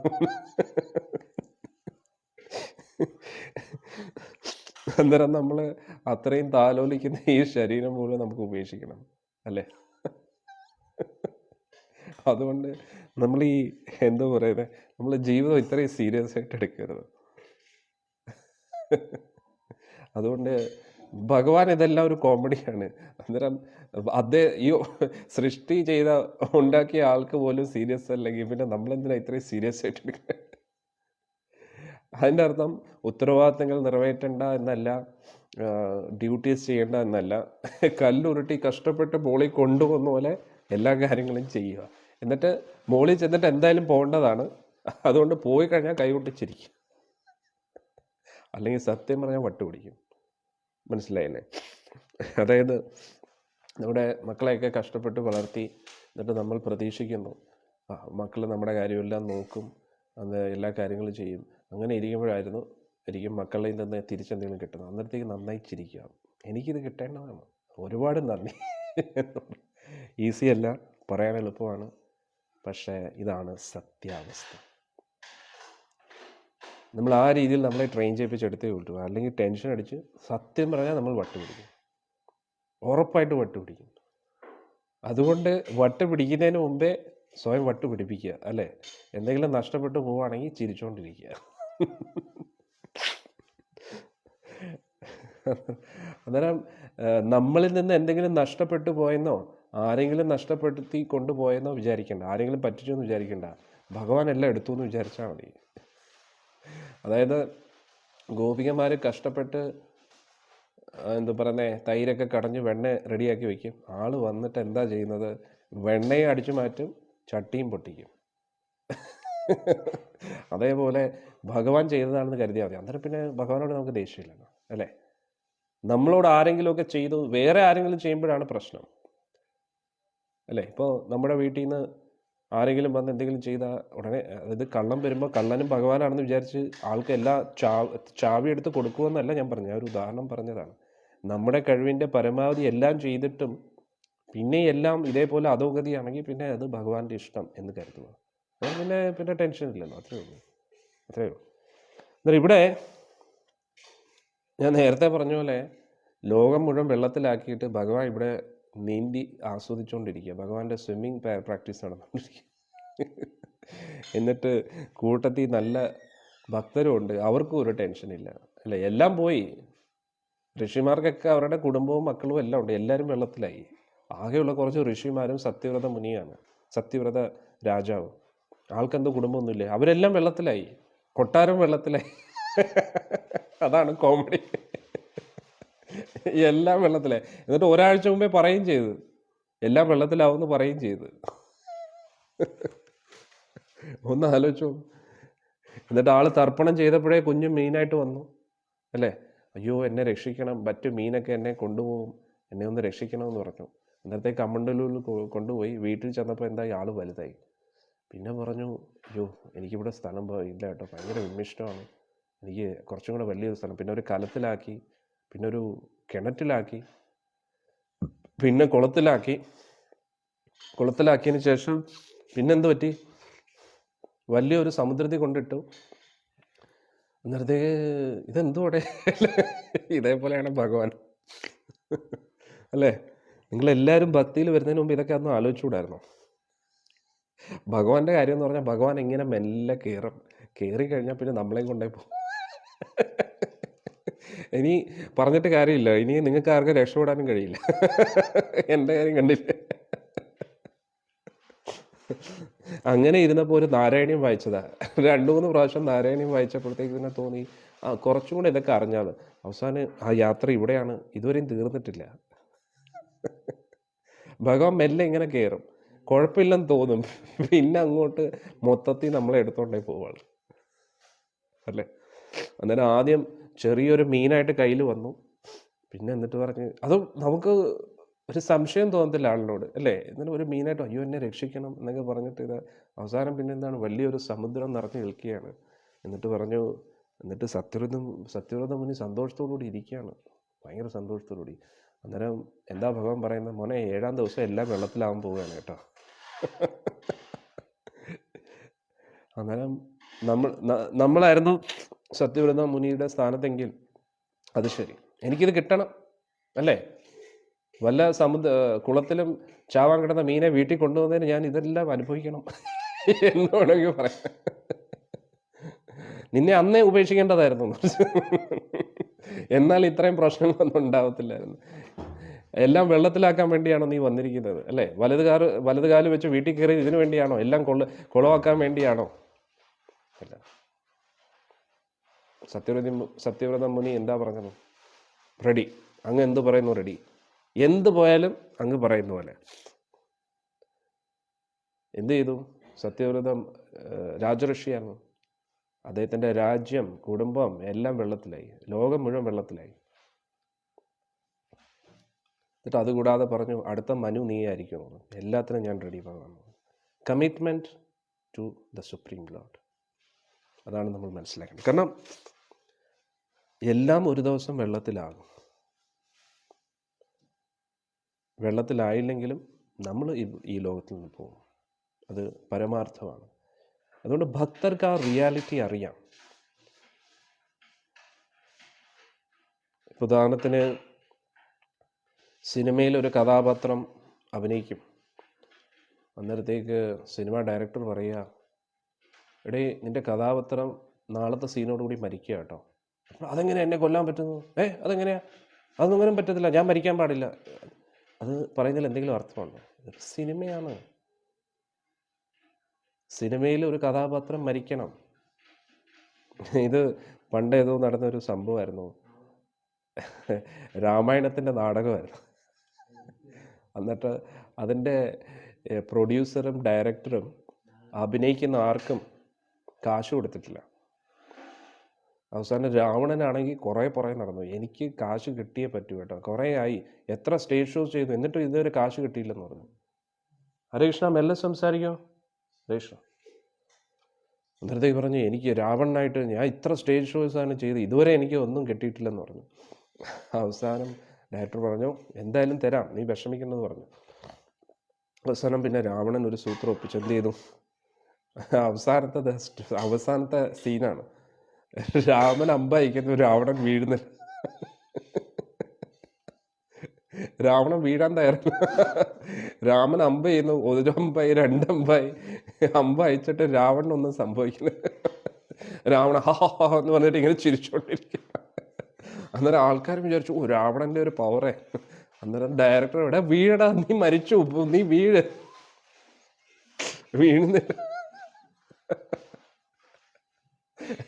അവസാനം രാമനെ വിളിച്ചിട്ട് ഒരു അസ്ത്രത്തിനകത്ത് കൊടുക്കാനുള്ള കാശ് ഇങ്ങനെ ചുരുട്ടി, കണ്ടോ കാശല്ല ഇതി വെച്ചിട്ടുള്ളൂ, അതുകൊണ്ട് രാവണൻ വീണു. ഉടനെ രാവണൻ വീണു. അന്നേരം നാട്ടുകാരെല്ലാം കണ്ടുകൊണ്ട് ജയ ശ്രീരാം. അന്നേരം അതേപോലെയാണ് ഡയറക്ടറിന് അറിയാം എപ്പോഴാണ് ഏത് കഥാപാത്രമാണ് മരിക്കേണ്ടതെന്ന്, അല്ലേ? അന്നേരം അതേപോലെ സത്യവ്രത മുനിയെടുത്ത് പറയുകയാണ്, സത്യവ്രത രാജഋഷിയെടുത്ത് പറയുക, നാളെ ഒരാഴ്ച കഴിഞ്ഞാൽ മന്വന്തരം തീരുകയാണ്, എല്ലാം വെള്ളത്തിലാവും. ഓക്കെ, റെഡി, നമ്മുടെ കഥാപാത്രം തീർന്നു. ഇത്രയും കാലം രാജാവായിട്ടും മക്കൾ, ആ ഭർത്താവ് എന്നൊക്കെ ഉണ്ടായിരുന്നു, അതൊക്കെ ഇപ്പം കഥാപാത്രം തീർന്നു, അത്രയേ ഉള്ളൂ. ഇനി പുതിയ റോൾ, ബാക്കി സിനിമ തീർന്നു, അത്രയേ ഉള്ളൂ. അന്നേരം നമ്മളാണ് ഇങ്ങനെ വെറുതെ സീരിയസ് ആയിട്ട് എടുക്കുന്നത്. അഭിനയിക്കുന്ന സമയത്ത് ആ കഥാപാത്രത്തിലൂടെ മഗ്നരായിട്ട് അഭിനയിച്ചോളൂ. പക്ഷെ ഡയറക്ടർ പറയുമ്പോഴെങ്കിലും ആ അഭിനയത്തിൽ നിന്ന് പുറത്തു വരണ്ടേ? അല്ലാതെ സിനിമ തീരുന്നതോടുകൂടി അവിടെ ആ കഥാപാത്രം അവസാനിച്ചു. അതേപോലെ ജീവിതം മരണത്തോടു കൂടി, അല്ലെങ്കിൽ സിനിമ തീരുമ്പോൾ എല്ലാം തീർന്നു. അതേപോലെ എല്ലാം അവസാനിക്കേണ്ടതാണ്. എല്ലാ ബന്ധങ്ങൾക്കും നമ്മൾ സ്വീകരിക്കുന്ന ആ പൊസിഷൻ, ഇപ്പോൾ ഉദാഹരണത്തിന് പ്രധാനമന്ത്രിയുടെ ആ പൊസിഷൻ ഇത്ര പവർഫുൾ പൊസിഷനാണ്. അന്നേരം ഇത്രയും പവർഫുൾ പൊസിഷനിൽ അദ്ദേഹം ഇരിക്കുന്നു. പക്ഷെ ഒരു ദിവസം അദ്ദേഹത്തിന് ആ പൊസിഷൻ വിട്ടല്ലേ പറ്റും. ഇതിനു മുമ്പേ എത്രയോ പ്രധാനമന്ത്രിമാർ വന്നു. ഇതിനു മുമ്പേ എത്രയോ പ്രധാനമന്ത്രിമാർ ഭരിച്ചിരുന്നപ്പോൾ ഇദ്ദേഹം ഒരു സാധാരണ പൗരനായിട്ടുണ്ടായിരുന്നു. ഇതിനു മുമ്പേ പ്രധാനമന്ത്രിയായിരുന്ന പല വ്യക്തികളും ഇന്നും സാധാരണ പൗരനായിട്ടുണ്ട്. ഇന്ത്യൻ പ്രസിഡന്റ് ആയിരുന്ന പല വ്യക്തികളും ഇന്ത്യയിൽ ഒരു സാധാരണ പൗരനായിട്ട് ഇപ്പോഴും ഉണ്ട്. അമേരിക്കൻ പ്രസിഡൻ്റായിട്ടുള്ള വ്യക്തികളും സാധാരണ പൗരനായിട്ടുണ്ട്. അന്നേരം ആ ഭരിക്കുന്ന സമയത്ത് മാത്രമേ ഉള്ളൂ ആ പൊസിഷൻ ഒരു വില. അത് നമ്മൾ ഒരിക്കലും മറന്നു പോകരുത്. എല്ലാ പേര്, പ്രശസ്തി, പദവി, കുടുംബ ബന്ധം ഇതെല്ലാം താൽക്കാലികമാണ്. ഇതിനെപ്പോഴും ഒരു എക്സ്പയറി ഡേറ്റ് ഉണ്ടെന്ന് നമ്മൾ മറന്നു പോകരുത്. അതെപ്പോഴും നമ്മൾ ഓർത്തിരിക്കണം. അതുകൊണ്ടാണ് ഭക്തർക്ക് ടെൻഷൻ ഇല്ലാത്തത്. എന്തെങ്കിലും ലഭിക്കുമ്പോൾ ഓക്കെ, ഇത് ഭഗവാൻ എന്തോ തീരുമാനിച്ചിരിക്കുക, അതുകൊണ്ട് ലഭിച്ചു, ഓക്കെ. എന്തെങ്കിലും ഒരു പദവി, പേര്, പ്രശ്നം ലഭിച്ചു, ഓക്കെ, ഭഗവാൻ എന്തോ ആഗ്രഹിക്കണം, അതിനാണ്. എന്തെങ്കിലും ഒരു അപമാനം ലഭിച്ചു, ഓക്കെ, ഇതും ഭഗവാൻ എന്തോ പ്ലാനോട് കൂടിയാണ്. എല്ലാം ഹരിയുടെ ഇച്ഛ. അതുകൊണ്ട് ടെൻഷനില്ല. ടെൻഷൻ എടുത്തു കഴിഞ്ഞാൽ പിന്നെ വട്ട് പിടിക്കും, അല്ലേ? കറക്റ്റായിട്ടുള്ളൊരു കാര്യമല്ല. അതാണ് നമ്മൾ മനസ്സിലാക്കേണ്ടത്. എന്നാൽ ഇവിടെ സത്യവ്രത രാജാവ് എന്ത് ചെയ്തു? എല്ലാവരും വളരെ സന്തോഷത്തോടുകൂടി ഒരു പിക്നിക്കിലായിരുന്നു. അല്ലേ? ഈ ഭൂലോകം മുഴുവൻ വെള്ളത്തിലായപ്പോൾ എല്ലാവരും ഭഗവാൻ ഇങ്ങനെ നീന്തി കളിച്ചുകൊണ്ടിരിക്കുന്നു, ഒപ്പം ഋഷിമാരും ഭഗവാനെ സ്തുതിച്ചുകൊണ്ടിരിക്കുകയാണ്. ഇവിടെ പറയുന്നു, ആകൃഷ്ടനൗക മുനിമണ്ഡലായ പ്രദർശയൻ വിശ്വജഗത് വിഭാഗാൻ സംസ്തൂയമാന. എല്ലാവരും ഇങ്ങനെ സ്തുതിച്ചുകൊണ്ടിരുന്നു ഭഗവാന്. നൃവരേണ തേന, ആ ശക്തനായിട്ടുള്ള ആ രാജർഷിയായ സത്യവ്രത മുനി ജ്ഞാനം പരം ച ഉപദിശൻ, ഭഗവാൻ സ്വയം അമൂല്യമായിട്ടുള്ള അതീന്ദ്രിയ ജ്ഞാനം സത്യവ്രത രാജാവിന് പറഞ്ഞു കൊടുത്തു. ആചാരി അങ്ങനെ ഭഗവാൻ ചുമ്മാ നീന്തി കളിക്കുക മാത്രമല്ല, ഒപ്പം സത്യവ്രത രാജാവിനും മുനിമാർക്കും ഭഗവാനെക്കുറിച്ചുള്ള അറിവുകളും പറഞ്ഞു കൊടുക്കുകയാണ്.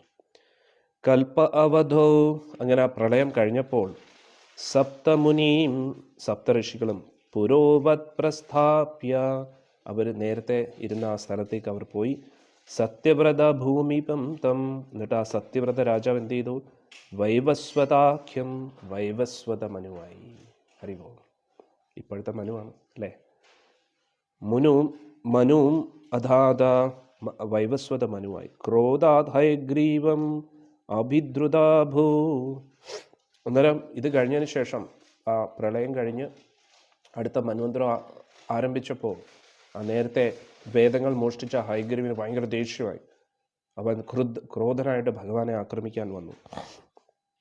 സ്വതുംഗ ശൃംഗശതവർഷസ, അന്നേരം ഭഗവാൻ എന്ത് ചെയ്തു? ഭഗവാന്റെ കൊമ്പ് വെച്ച് അവൻ്റെ നെഞ്ചും അവൻ്റെ ശരീരമാസകലം കീറി. കൊമ്പ് വെച്ച് ഒറ്റ കീറ് അല്ലേ? കുത്തി മലർത്തി പുറത്തെടുത്തു, ഒറ്റ കട്ട് അല്ലേ? തം നിപാത്യ ദൈത്യം, അങ്ങനെ അസുരനെ വധിച്ചു ഭഗവാൻ. നിഗമാൻ ഗ്രഹീത്വ, അങ്ങനെ വേദങ്ങളെ വീണ്ടെടുത്തു. വിരഞ്ജയേ പ്രീതഹൃദയ ദദാൻ, എന്നിട്ട് വീണ്ടും ബ്രഹ്മദേവന് സമർപ്പിച്ചു. പ്രഭജൻ ആകാരപതേ, ആകാരപതേ. നോക്കണേ, ഓരോ ദശകത്തിലും വ്യത്യസ്ത രീതിയിലാണ് ഗുരുവായൂരപ്പനെ പറയുന്നത്. വാതാലയേഷ അല്ലേ? അങ്ങനെ ഇവിടെ ഇപ്പം എന്താ പറയുന്നത്? ആകാരപതേ. ആകാരപതേ എന്ന് പറഞ്ഞാലും ഗുരുവായൂർ എന്ന് തന്നെയാണ് അർത്ഥമാകുന്നത്. ആകാരപതേ എന്നാണ് ചോദിക്കുന്നത്. പ്രഭായ, എന്നെ സംരക്ഷിക്കണമേ എന്ന് പറഞ്ഞുകൊണ്ട് ഈ ദശകം 32ാമത്തെ ദശകം അവസാനിക്കുകയാണ്. ഇനി നാളെ നമുക്ക് 33ാമത്തെ ദശകം എടുക്കാം. മേൽപ്പത്തൂർ നാരായണ ഭട്ടതിരിപ്പാടിക്ക് ജയ്. ഇനി ഓരോ ദിവസവും കിടിലം അല്ലേ? അടുത്ത ദശകം അടിപൊളിയാണ്. അംബരീഷ മഹാരാജാവിൻ്റെ കഥയാണ്. അന്നേരം നാളെ നമുക്ക് 33ാമത്തെ ദശകം എടുക്കാം. ഇന്ന് വന്ന എല്ലാ ഭക്തജനങ്ങൾക്കും മത്സ്യമൂർത്തിയുടെ അനുഗ്രഹം ലഭിക്കട്ടെ എന്ന് പ്രാർത്ഥിക്കുന്നു.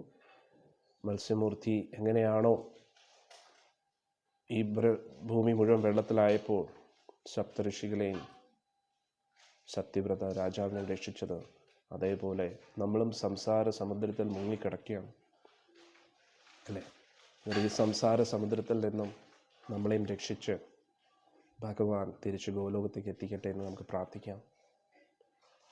ഭഗവാൻ എങ്ങനെയാണോ സത്യവ്രത മുനിക്കും ഋഷിമാർക്കും ഭഗവാനെക്കുറിച്ചുള്ള അറിവുകൾ നൽകിയത്, എങ്ങനെയാണോ ആ ഹയഗ്രീവനെ കൊന്നിട്ട്, ഹയഗ്രീവ രാക്ഷസനെ കൊന്നിട്ട് വേദങ്ങളെ തിരിച്ച് ബ്രഹ്മദേവന് കൊടുത്തത്, അതേപോലെ ഭഗവാനെക്കുറിച്ചുള്ള അമൂല്യമായിട്ടുള്ള അറിവുകൾ നമുക്ക് നൽകി എല്ലാവിധ അന്ധകാരത്തിൽ നിന്ന് നമ്മളെ രക്ഷപ്പെടുത്തി, മായാദേവിയുടെ പ്രലോഭനങ്ങളിൽ നിന്ന് നമ്മളെ രക്ഷപ്പെടുത്തി ഈ സംസാര സാഗരത്തെ മറികടന്ന് ഭഗവാന്റെ അതിമനോഹരമായിട്ടുള്ള ആ ഗോലോക വൃന്ദാവനത്തിൽ പ്രവേശിക്കാൻ കഴിയട്ടെ എന്ന് നമുക്ക് പ്രാർത്ഥിക്കാം അല്ലേ? ഞാൻ നേരത്തെ പറഞ്ഞ പോലെ ഭഗവാൻ ഈ ലോകം എല്ലാം ഒരു കുട്ടിക്കളി പോലെയാണ്. കാരണം നമ്മൾ കുട്ടികളാണ്. അതുകൊണ്ടാണ് ഭഗവാൻ ഇങ്ങനെ ആലിലിൽ കിടക്കുന്നത് കുഞ്ഞായിട്ട്. നമ്മളെ ഓർമ്മിപ്പിക്കുകയാണ്, മക്കളെ ഇതൊന്നും സീരിയസ് ആയിട്ട് എടുക്കണ്ട, ഇത് വെറും കളിക്കുന്ന സ്ഥലമാണ്. എന്തിനാ ഇത്രയും സീരിയസ് ആയിട്ട് എടുക്കുന്നത്? യഥാർത്ഥ ജീവിതം അവിടെയാണ്, ഗോലോക വൃന്ദാവനത്തിൽ. അവിടെയാണ് എല്ലാ മംഗളങ്ങളും നമുക്ക് വേണ്ടി കാത്തിരിക്കുന്നത്. നമ്മുടെ യഥാർത്ഥ ബന്ധുക്കൾ അവിടെയാണ്. ഇതൊന്നും സീരിയസ് ആയിട്ട് എടുക്കരുത്, ഇതെല്ലാം താൽക്കാലികമാണ്, എല്ലാം നിങ്ങൾക്ക് നഷ്ടപ്പെടും ഒരു ദിവസം, ഒരു ദിവസം വെള്ളത്തിലാകും എന്ന് നമ്മളെപ്പോഴും ഓർത്തിരിക്കുക. ഹരേ കൃഷ്ണ. ഇന്ന് എല്ലാ ഭക്തജനങ്ങൾക്കും ഭഗവാന്റെ അനുഗ്രഹം ലഭിക്കട്ടെ. വൈകുന്നേരം 7 മണിക്ക് നമുക്ക് മഹാഭാരതത്തിൽ കാണാം. ഹരേ കൃഷ്ണ. മഹാഭാരതത്തിൽ നമ്മൾ ഇന്നലെ പഠിച്ചത് ഓർമ്മയില്ലേ അല്ലേ? എല്ലാ ദേവന്മാരും കൊട്ടേഷൻ കൊടുക്കാൻ എത്തി ഭഗവാന്റെ അടുത്ത്, വൈകുണ്ഠനാഥൻ്റെ അടുത്ത്. ഭഗവാൻ പറയുന്നു, ഭഗവാൻ അവതരിക്കാൻ പോവുകയാണ് അല്ലേ. അതെന്തായാലും നമുക്ക് 7 മണിക്ക് കാണാം. ഹരേ കൃഷ്ണ.